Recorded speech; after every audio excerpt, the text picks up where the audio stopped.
BBS के banner तले तमाम बड़े कार्यक्रम हुए हैं और आज तक का रिकॉर्ड रहा है कि सारे के सारे कार्यक्रम बहुत ही सफल रहे हैं। इन सब के लिए मैं आप सबको बधाई देना चाहूँगा, क्योंकि इस सब के आधार स्तंभ सिर्फ और सिर्फ आप लोग।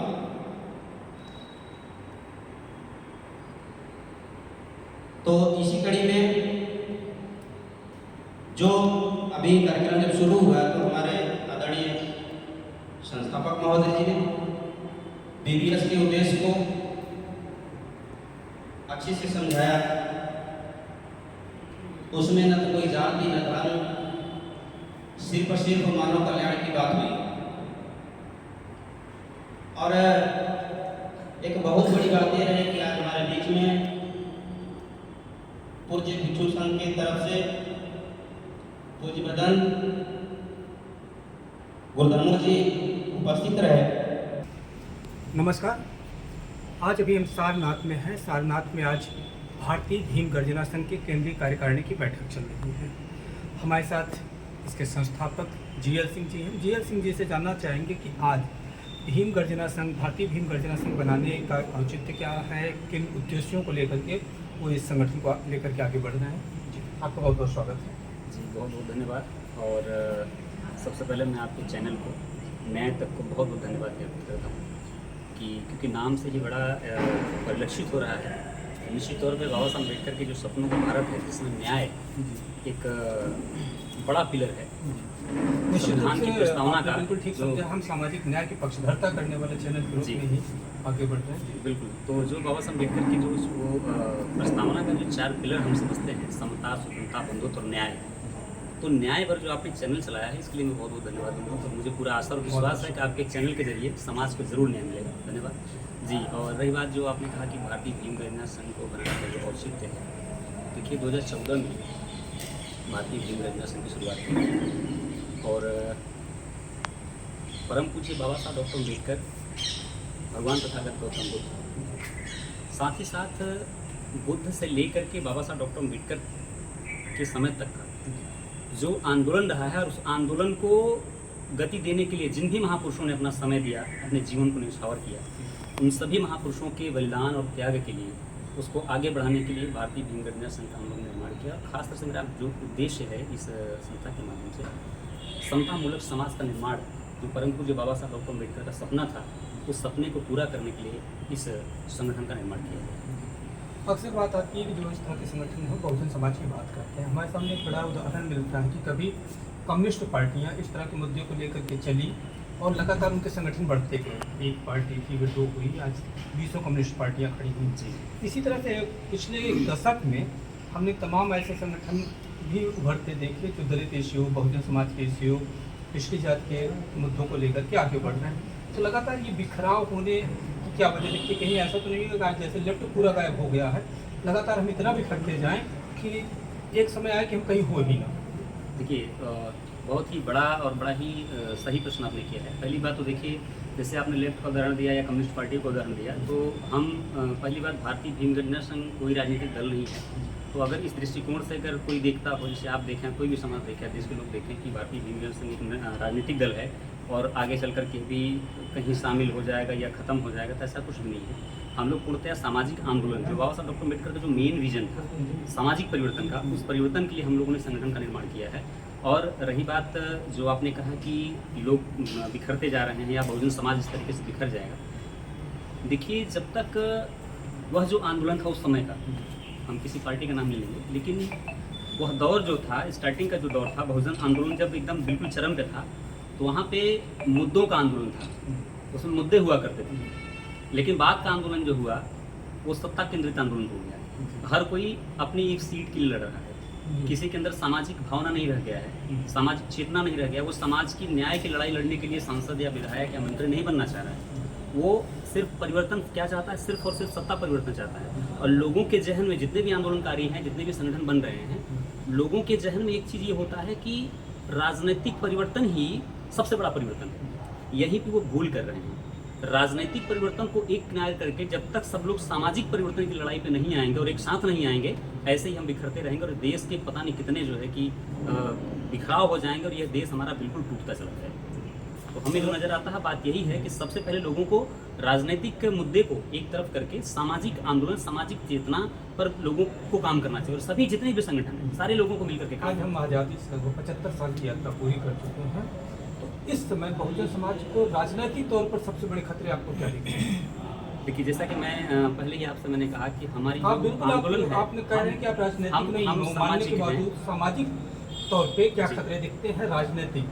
देखिए विचारधारा के। भाई हम तो बड़ा स्पष्ट आपसे कह चुके हैं कि भाई हमारा राजनीतिक कोई दृष्टिकोण नहीं है, हम राजनीति पर हम अध्ययन भी नहीं कर रहे हैं। लेकिन हाँ, ये इतना जरूर करना चाहूँगा कि राजनीतिक जो खतरे हैं उन्हीं पार्टियों से होंगे जो विषमतामूलक समाज का निर्माण करना चाहते हैं, वो चाहे कोई संस्था हो, चाहे राजनीतिक दल हो, जो जिन्हें समता एक्सेप्ट नहीं है, जो ये नहीं चाहते कि भारत देश के जो इतने टुकड़े हुए हैं वो टुकड़े जो जातियों में बटे हुए लोग एक इकट्ठा हो जाएं, जो जातियों का नाश करना नहीं चाहते हैं, जो जाति को बढ़ावा देना चाहते हैं, वो किसी भी दल के हों, मैं किसी का नाम नहीं लूँगा, जहाँ पर जातीय बहुत चरम पे हो, जिनको जाति पर जो गर्व कर रहे हों, जो वर्ण व्यवस्था पे गर्व कर रहे हों, जो धर्म पे गर्व कर रहे हों, जो धर्म के नाम पर आपस में लोगों को लड़ाना चाहते हों, ऐसे विचारधारा के लोग निश्चित तौर पर इस देश की राजनीति के लिए खतरा है। जिसको जो कह रहे हैं, क्या इसको अब तक आपको चिन्हित नहीं कर पाए कि कौन से संगठन है, कौन सी पार्टियां हैं जो लगातार हमले कर रहे हैं? देखिए, बहुत सारे लोग हैं, या कहीं आप को किसी देखिए, तरह का संशय है? नहीं, कोई संशय नहीं है, उनका कोई नाम लेने संशय, में। कोई डर नहीं है हमें। लेकिन बात यह है कि क्योंकि आप भी इस चीज़ को भली बात समझ रहे हैं, क्योंकि कुछ चीज़ें ऐसी होती हैं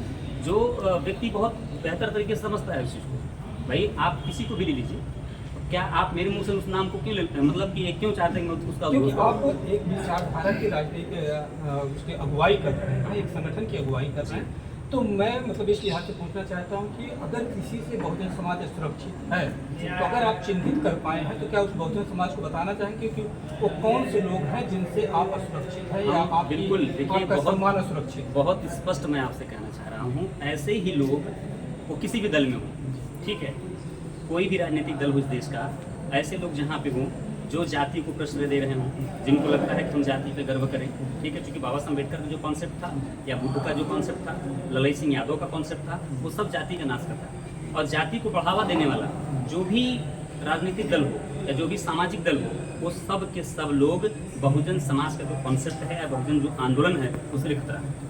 बस तो जिन महापुरुषों की आप बात कर रहे हैं, जिन विचारधाराओं की बात कर रहे हैं, यही विचारधाराएं मौखिक तौर पर लगभग बहुजन समाज के सारे संगठन, चाहे वो वाम सेव हो, चाहे बहुजन समाज पार्टी हो या अभी आजाद समाज पार्टी हो, तो जितनी इस तरह के बहुजन राजनीति की बात करने वाले लोग हैं, सबके पास प्रतीक के तौर पर तो यही है। बट जमीनी स्तर पर क्यों हम लोग लगातार अलग होते जा रहे हैं, या जो संगठन है वो लगातार अलग होते जा रहे हैं? इसके कुछ खतरे आपको दिखते हैं या नहीं दिखते? बिल्कुल दिखते हैं। देखिए, विघटन जो होता है, यानी जो बहुत सारे संगठनों का निर्माण जो होता है, हो सकता है हम उसमें हैं, बहुत सारे संगठनों का जो निर्माण होता है वो विघटन का कारण होता है। ये सारे संगठन तभी सफल हो पाएंगे जब उनका सिलेबस एक होगा, उनकी विषय वस्तु अगर एक होगी, सिलेबस एक होगा, कि जिस कॉन्सेप्ट पे हम काम करें। जैसे मान लीजिए हम बाबा साहब अम्बेडकर की बात करते हैं, ठीक है, हम बाबा साहब की बात करते हैं, बुद्ध की बात करते हैं कि हम भगवान बुद्ध के संदेश को जन जन तक पहुँचाएँगे, और हम खुद ही उसका पालन नहीं कर रहे हैं।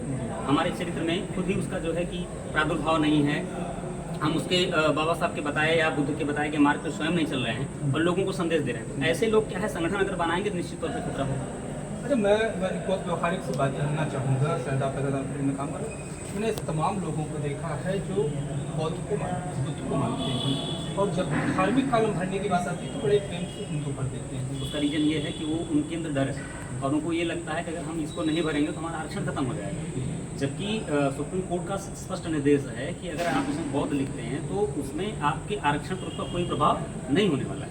उसका बाकायदा आर्टिकल है, हालांकि आर्टिकल का मैं एग्जैक्ट नहीं बता पाऊंगा कब का वो आदेश है, लेकिन ये आदेश है। हाँ, आप चाहें तो उसकी कॉपी आपको प्रोवाइड करा दीजिए। तो लोगों को ये लगता है, एक भ्रांति है उनके मन में कि अगर हम उस कॉलम में बौद्ध लिख देंगे तो हमारा आरक्षण खत्म हो जाएगा, हमारे अधिकार खत्म हो जाएंगे। लेकिन आने वाले 2026 तक ये चीज़ें आपको धीरे धीरे अब समाप्त होती नजर आएंगी हमारे संगठन पर।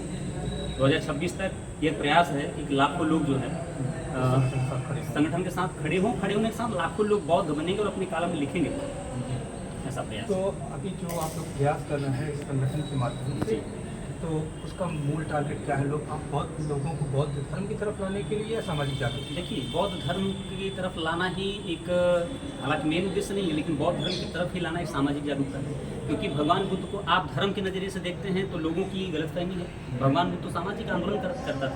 सबसे पहला आंदोलन जो है भगवान बुद्ध ने चलाया। सबसे पहले जो है कि सुनित नाम के भंगी को जो अछूत समझा जाता था, उसको बौद्ध धर्म में दीक्षित करने का, उसको संघ में शामिल करने का जो आंदोलन बुद्ध ने चलाया, वो सबसे बड़ा आंदोलन था। तो बुद्ध का जो आंदोलन तो सामाजिक है, तो फिर वो अलग नज़रिया है कि लोग बौद्ध धर्म के परिप्रेक्ष्य उसको देखते हैं। लोगों को लगता है कि हम धर्मांतरण करा रहे हैं, क्या ऐसा है? धर्मांतरण हम नहीं करा रहे हैं। जो मूलतः बौद्ध है, हमारा जन्म ही बुद्धिज्म में हुआ, बस ये है कि हम पहचान नहीं पाए। हमको किराए के घर में हमारा जन्म हुआ तो हमको लगा कि नहीं, जो घर जिस घर में हम जन्मे हैं यही हमारा घर है। तो वो तो जब बाबा साहब अम्बेडकर आए तो जीएल सिंह जी ने बहुत महत्वपूर्ण बात आज रखी है, जो अक्सर मुख्य धारा में नहीं आ पाती, कि भगवान बुद्ध जिन्हें कहा जाता है, वो केवल धर्म परिवर्तक नहीं थे, बल्कि उन्होंने सामाजिक क्रांति का रास्ता चुना था, जिसे बाद में धर्म के तौर पे भी हम लोग जानने लगे। तो मूलतः वो सामाजिक क्रांति का रास्ता, हम उसी क्रांति के या उसी रास्ते पर चलते हुए एक बार फिर से ये सामाजिक परिवर्तन का प्रयास कर रहे हैं। हमारे साथ बातचीत करने के लिए बहुत बहुत धन्यवाद आपका। हमारे साथ संगठन के अध्यक्ष, भारतीय भीम गर्जना संघ के अध्यक्ष अजीत जी हैं। आपका बहुत बहुत स्वागत है अजीत जी।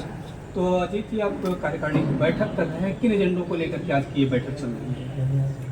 बैठक में सर कई बिंदु शामिल हैं।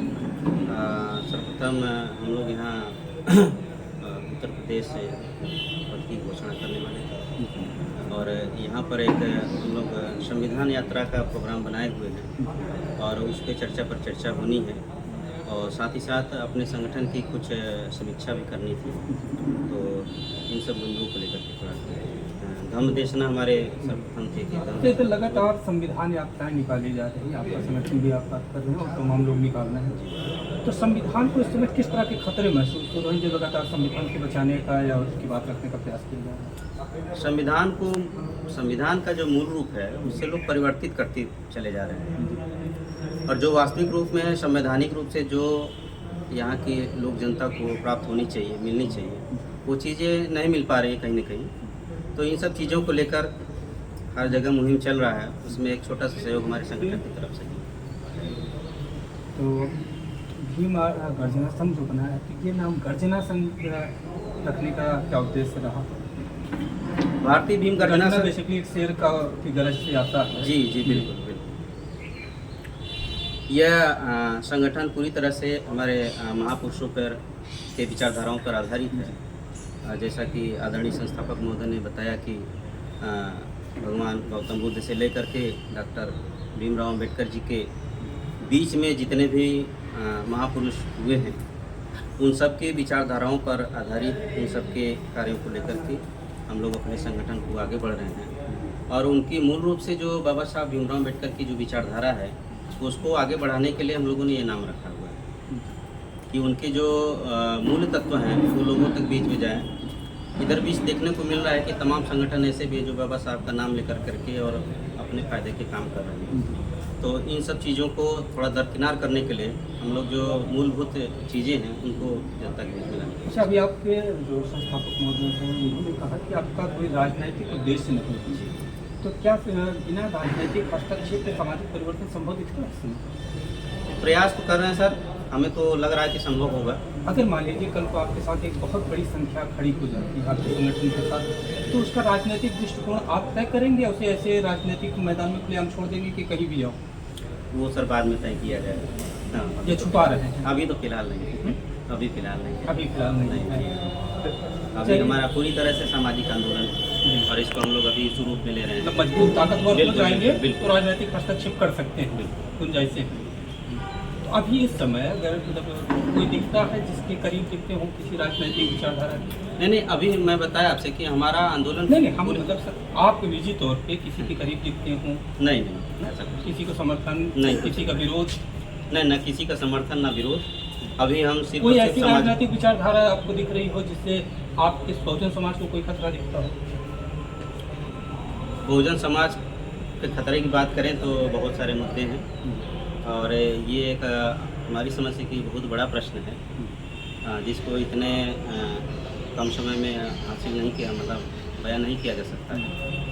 तो राजनीतिक मुद्दों की बात कर रहे हैं तो आप सब देख ही रहे हैं कि कहीं ना कहीं अगर राजनीतिक रूप से अगर हम लोग मजबूत होते तो सामाजिक संगठन को इतना ज़्यादा दबाव या प्रेशर महसूस नहीं करना होता या खुल करके हम काम कर पाते। और कहीं ना कहीं राजनीतिक रूप से हम लोग जो है पिछड़े हुए हैं, इस वजह से हम लोग अपना इधर मेहनत कर रहे हैं। हाँ, जब कांसी राम जी यहाँ डॉक्टर अम्बेडकर की हम बात नहीं करते हैं, कांसी राम जी की बात करते हैं, जब यहाँ लेकर के आए थे बहुजन मूवमेंट उत्तर प्रदेश में, तो उसके बाद धीरे धीरे ऐसी लोकप्रियता बनी कि बहुजन समाज पार्टी जो इन मुद्दों को लेकर के चल रही थी, 3-3 बार 4-4 बार प्रदेश में उसकी सत्ता आई। बट आज एक ऐसी स्थिति आ गई कि वही पार्टी जो बहुमत में विधानसभा में रहा करती थी, आज एक सीट पे आ गई है। तो क्या बहुजन आंदोलन बिखर रहा है या ताकतवर हो रहा है, किस रूप में आप देख पा रहे हैं? देखिए, राजनीतिक आंदोलन कहीं न कहीं से डिस्टर्ब हुआ है। पहले की अपेक्षा अब शायद कैडर की कमी कह लीजिए, उसमें बहुत सारी कैडर कमी कह लीजिए या कार्यकर्ताओं की कमी कह लीजिए, या हम जैसे लोग भी उस तरह से नहीं जुड़ पा रहे हैं जिस तरह से पहले लोग जुड़ जाया करते थे, या जो एक ईमानदारी होनी चाहिए राजनीतिक वो नहीं रही और लोगों ने अपने पद और प्रतिष्ठा की खातिर अपने को बदलते गए। अच्छा दोस्त, चलिए अगर हम आपसे कहें कि आप हमारे माध्यम से बहुजन समाज को कोई संदेश देना चाहें, जिस परिवर्तन की आप बात कर रहे थे वो संदेश समाज तक पहुँचाना चाहें तो आप? मैं यही कहूँगा, आप सबसे विनम्र विनती के साथ कहूँगा कि हमारे जो महापुरुषों का जो विचारधारा है उस पर मूल रूप से आप वापस आएँ, उस पर कार्य करें, सफलता तो निश्चित है। अजीत कुमार जी, बहुत बहुत धन्यवाद हमारे साथ बात करने के लिए। हम सहयोग कर सकते हैं, उनको मुख्य धारा में लाकर जोड़ सकते हैं। अगर वह गरीब है, असहाय है, किसी भी तरह से प्रताड़ित है, तो उसको हम लोग मुख्य धारा में जोड़ने का काम करेंगे। हमारे बीच में न तो कोई जाति की बात आएगी, न तो कोई धर्म की बात आएगी। सिर्फ और सिर्फ मनुष्यता को सर्वोपरि रखते हुए हम सब अपने संगठन का कार्य करें।